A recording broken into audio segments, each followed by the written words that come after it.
বঙ্গর black money কাজটাকে নিয়ে কথা না বলে পারছি না। রায়হান রাফি মানেই তো একটা বোম। তো সাম্প্রতিক সময় ব্ল্যাক মানির টিজারটা দেখে আমি পুরো অবাক হয়ে গেছি। যদিও বা ফার্স্ট লুক বলা হয়েছে, আমার মনে হয় এটাই যথেষ্ট। প্রথম দিকে যখন রুবেল ভাইয়ের আগমন ঘটে, ভাই এটা ছিল একটা ব্লাস্টিং। পূজাচেরি এখানে অভিনয় করছে, আমি চিনিই নাই ভাই এটা পূজাচেরি।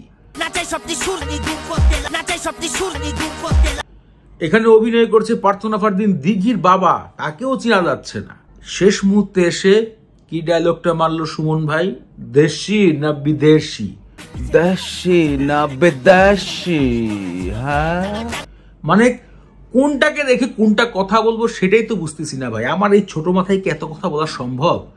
তো ফ্রেন্ডস, আজকে কথা বলবো ব্ল্যাক মানিকে নিয়ে। এর ঘটনা যদি বলতে হয় তাহলে একটুখানি কিন্তু মেসেজ দেওয়া হয়েছে।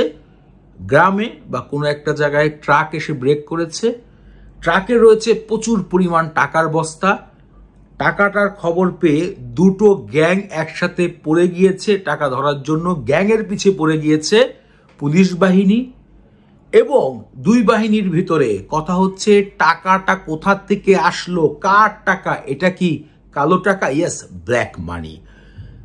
এইটুক মেসেজ যে কতটুক খেলা দেখাবে রায়হান রাফি, তা তো আমরা ফার্স্ট লুকেই বুঝে গেছি।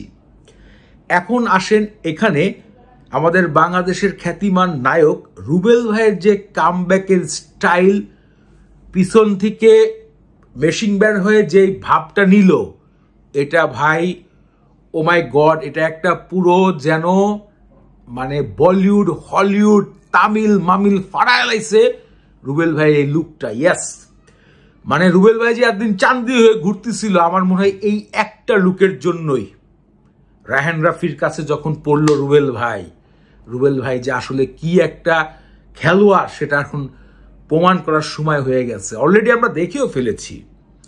তো গল্পটা তো আমরা বুঝতে পেরেছি বা আভাস দিয়েছে। এখানে ব্যাকগ্রাউন্ডে কিন্তু একটা র্যাপ সং দেওয়া হয়েছে, এবং এটা কারণ আরো বেশি খাতারনাক লেগেছে। এখানে ইফতিকার দিনারকে একবার মেয়ে সাজানোর রূপে দেখানো হয়েছে। এখানে আবার একটা ব্লাস্টিং দেওয়া হয়, এবং পুলিশ সন্ত্রাসী বাহিনী ধাওয়া পাল্টার বিষয়টা খুব কাছে টেনেছে সিনেমাটা বা ওয়েব সিরিজটাকে।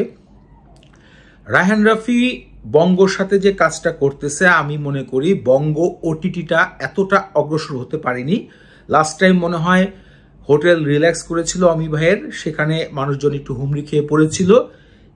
আমি মনে করি এই যে বঙ্গ ব্ল্যাক মানি ওয়েব সিরিজটি আনছে, এর ফলে বঙ্গর ভালো একটা দিক দেখা যাচ্ছে। সে যদি বা বঙ্গ প্ল্যাটফর্মটা যদি রায়হান রাফি এরকম ভালো ভালো পরিচালক নিয়ে কাজ করে, এই ওটিটিটাও ভালো আগাতে পারবে। যেমন চরকি কিন্তু অলরেডি মানুষের নজরে রয়েছে, তেমন বঙ্গ বিটিটা এতদিন হয়ে গেল ওইভাবে ভালো কাজগুলো তারা প্রদর্শন করে না। এটা আমি ব্যক্তিগতভাবে মনে করছি, কারণ আমি এটা সাবস্ক্রিপশন ওই একবার কিনেছিলাম যখন হোটেল রিল্যাক্স বের হয়েছে, আর এখন আমি অপেক্ষায় রয়েছি যখন বের হবে ব্ল্যাক মানি।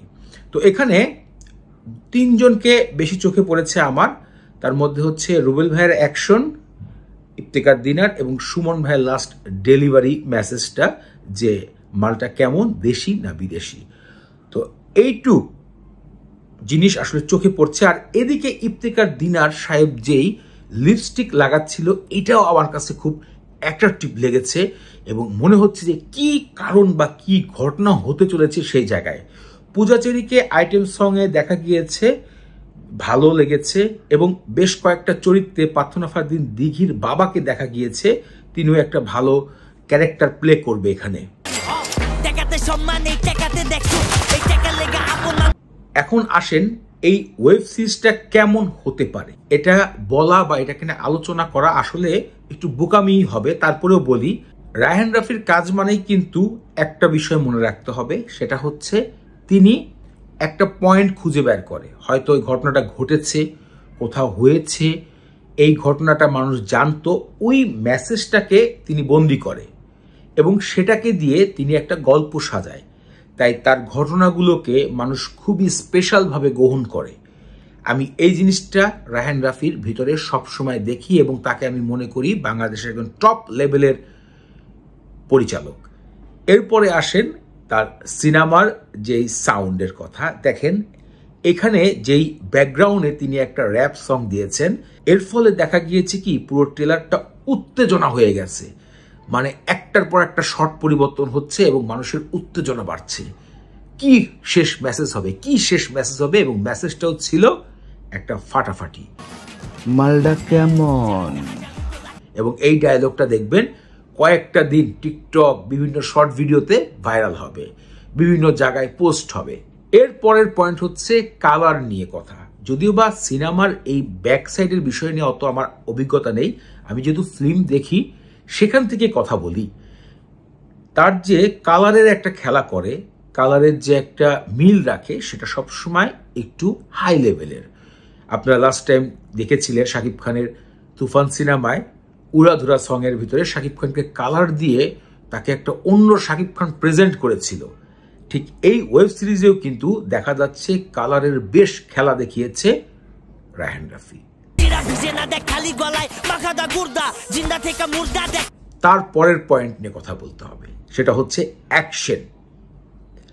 সাধারণভাবে অ্যাকশন লেভেল নিয়ে অনেকেই কাজ করে, অনেক পরিচালকই কাজ করে, কিন্তু রায়হান রাফির অ্যাকশনটা পুরাটাই আমার মনে হয় যে একদম ওয়ান ক্লাস বা এ ক্লাসের একটা অ্যাকশন লেভেল সৃষ্টি করে। যেমন রুবেল ভাইয়ের পিছন থেকে দুইটা পিস্তল বের করে এন্ট্রি এবং শুটের স্টাইলগুলো, এটা আবার চোখে বারবার আমার আটকে যাচ্ছে, যে মনে হচ্ছে আমি কোনো বলিউডের ওয়েব সিরিজ বা সিনেমার টিজার দেখছি, যেটা হচ্ছে একটা অ্যাকশন ভিত্তিক। তারপরের পয়েন্ট হচ্ছে পুরো সিনেমা যখন ধুমধারাক্কা চলে বা পুরো ওয়েব সিরিজটা চলে এইরকম গরম অবস্থায়, তার মধ্যে কিন্তু তিনি একটু ফানি কন্টেন্ট অ্যাড করে, যাতে দর্শকরা লং টাইম দেখার সময় যেন বোর না হয়ে যায়। অ্যাকশন অ্যাকশন অ্যাকশন, মাথাটা গরম। একটু কি করবে, ফানি কন্টেন্ট এর সাথে যুক্ত করবে, একটু আইটেম সং। এগুলো হচ্ছে রায়হান রাফির এক একটা খেলা। আমি তার কাজগুলো মিস দিই না তো, মানে কাজগুলো দেখতে দেখতে আমার এই অভিজ্ঞতাটা ভিতরে এসেছে যে রায়হান রাফি আসলে কিভাবে প্লটগুলো সাজায়। এরপরে লাস্ট যে কথাটা বলতে হয় সেটা হচ্ছে রায়হান রাফির গল্প। তিনি এমন কোনো গল্প নিয়ে কাজ করেন না যে গল্পের মধ্যে আসলে কোনো বাস্তবতাই নেই। অনেকে আছে অনেক ধরনের কাজ করেন, কেউ কেউ মনে করেন সায়েন্স ফিকশনে চলে যান, কিন্তু রায়হান রাফির গল্পের ভিতরে সর্বদাই একটা বিষয় পাওয়া যায় যেটা বাস্তবের সাথে মিল রেখেছেন, বাস্তব থেকে খুঁজে পাই, সমাজ থেকে খুঁজে পাই। তার প্রতিটা সিনেমার শেষে, ওয়েব সিরিজের শেষে, নাটকের শেষে, যেটাই বলেন না কেন, তার একটাই মেসেজ থাকে, সেটা হচ্ছে বাস্তবতা। এটাই সব থেকে বেশি ভালো লাগে। ওভারঅল রায়হান রাফির যেই কাজগুলো, সেগুলোর ভিতরে একটু ভায়োলেন্স থাকবেই, এটাই স্বাভাবিক, কারণ সেটা বাস্তবতার সাথে সম্পূর্ণ মিল থাকে। ফ্রেন্ডস, আমার কাছে টিজারটি বা ফার্স্ট লুক ট্রেলার কেমন লেগেছে? আমি বলবো 10-এ 10 লেগেছে ভাই, 10-এ 10। একটাই কথা, আপনাদের কাছে কেমন লেগেছে রেটিংটা অবশ্যই কমেন্ট বক্সে দিবেন।